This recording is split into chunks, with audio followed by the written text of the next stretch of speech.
Assalamualaikum warahmatullahi wabarakatuh. Waalaikumsalam warahmatullahi wabarakatuh.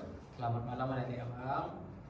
Nah, sebelum kita mulai belajar, ada baiknya kita berdoa terlebih dahulu. Ada yang tahu doanya? Doa mau belajar apa? Oke, sama-sama ya. Ya. A'udzubillahi minasyaitonirrajim. Bismillahirrahmanirrahim. Raditu billahi robba wa bil islami dina wa bil muhammadin nabiyya wa rasula. Rabbil zidni ilma warzuqni fahma wa amalan sholihan. Oke. Kenapa kita mau belajar itu berdoa? Ada yang tahu? Nah, segala sesuatu yang kita lakukan itu kita doakan. Masuk kamar mandi kita harus berdoa. Masuk masjid harus berdoa. Oke, nah mantap. Kali ini abang ingin mengajarkan tentang rukun iman. Ada yang tahu rukun iman ada berapa? 5. Itu rukun iman ada 6. Apa yang pertama? Islam.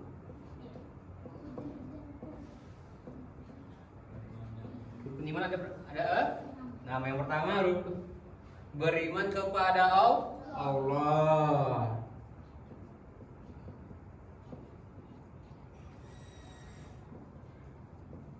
Beriman kepada Allah. Yang kedua, beriman kepada kitab Suci Al-Quran.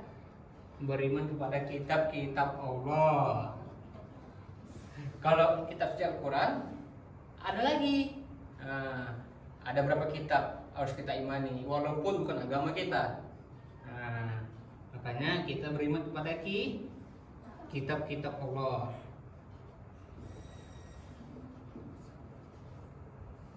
Yang ketiga, beriman kepada malaikat Allah.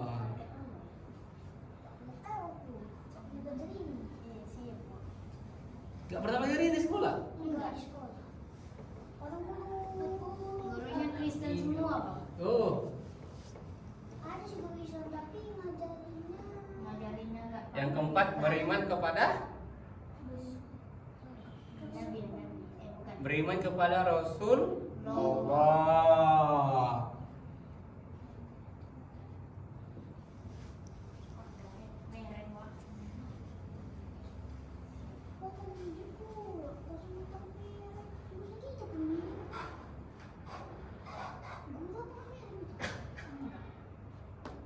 Yang kelima beriman kepada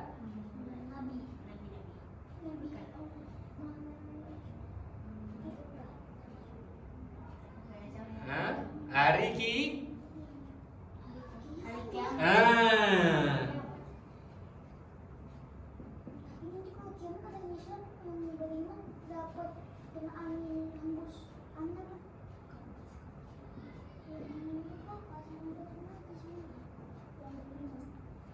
Yang terakhir beriman kepada qada dan qadar. Qada dan qadar itu takdir baik atau takdir buruk.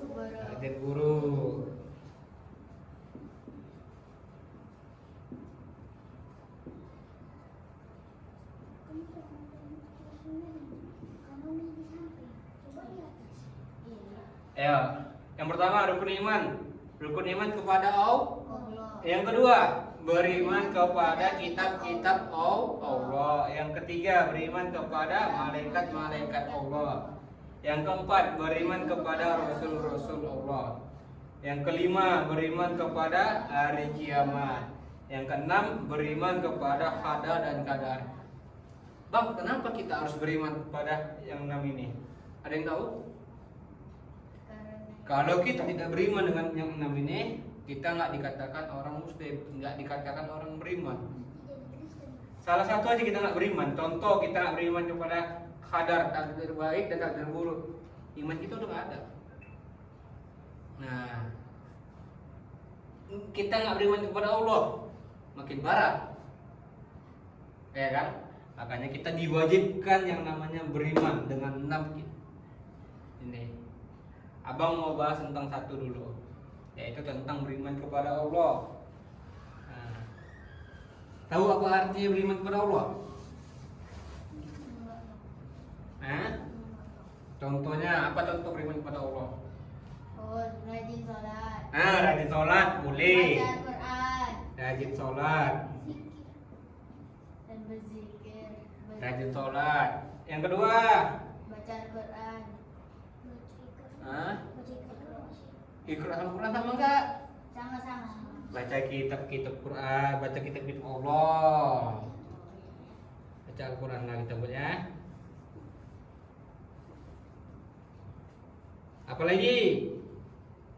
Rajin sedekah. Iya. Hah? Berzikir. Bukan rajin sedekah namanya. Apalagi? Rajin sedekah bukan. Salah satu ketika kita Berbuat baik. berbuat baik itu masuk enggak dalam kategori beriman kepada Allah? Nggak tahu masuk. Masuk atau enggak? Yang bilang masuk siapa? Masuk. Yang bilang enggak siapa? Nih. Ya, berbuat baik itu salah satu. Oke, ya. Berbuat baik itu salah satu kita beriman kepada Allah. Berbuat baik.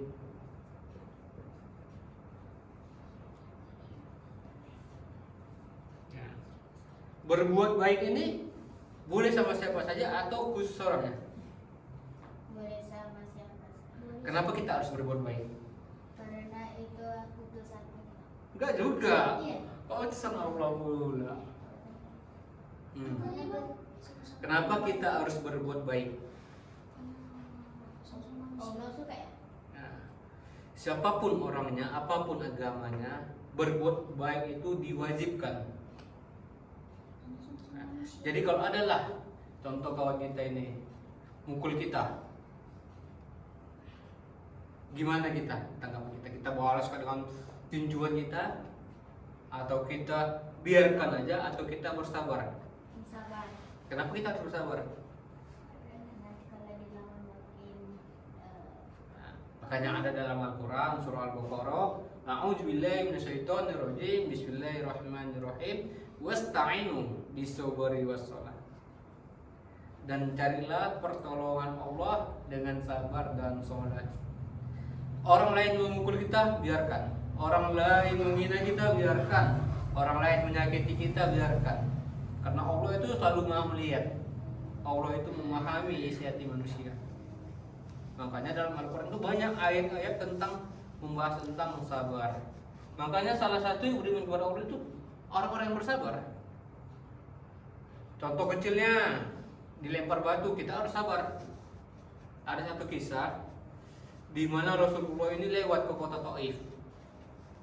Beliau dilempari dengan kotoran sampai baju beliau dulu itu putih bersih. Beliau melewati kota Taif, dilempari dengan kotoran sampai badan beliau kotor penuh darah. Suatu ketika sahabat bertanya, wahai Rasulullah, kenapa engkau tampung darah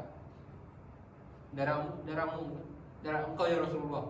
Dijawab sama Rasulullah, wahai sahabatku, kalaulah darahku ini jatuh ke muka bumi, maka kota Taifnya akan hancur.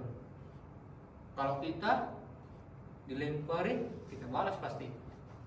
Nggak usah lah pakai kayak gitu, abang lempar kayak ini pasti balas. Ya enggak? Iya, Bang.